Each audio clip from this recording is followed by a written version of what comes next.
Hi everyone, welcome to Swarupa's kitchen. అందరికీ ముందుగా advance happy new year సెలబ్రేషన్గా ఇలా మసాలా చికెన్ గ్రేవీ కర్రీని బగారా రైస్ పూరీ కాంబినేషన్గా చేయండి, చాలా బాగుంటుంది. మనకి చికెన్ గ్రేవీ ఎక్కువగా రావాలంటే ఇలా మసాలా పేస్ట్ వేసి చేస్తే చికెన్ గ్రేవీ కూడా సూపర్గా టేస్టీగా చాలా బాగుంటుంది. మీరు కూడా ఎలా చేయాలో డీటెయిల్గా తెలుసుకోవాలంటే షార్ట్ పైన లింక్ ఇచ్చాను, డెఫినెట్గా ట్రై చేయండి. ఈ చికెన్ గ్రేవీకి కావాల్సిన ఇంగ్రీడియంట్స్ ఆనియన్స్, పచ్చిమిర్చి ఇలా పొడుగా కట్ చేసుకోవాలి.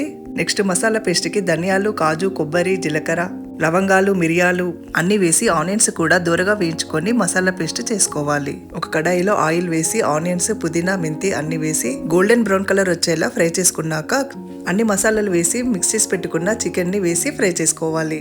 ఒక 10 minutes అలా బాగా ఫ్రై చేసుకోవాలి.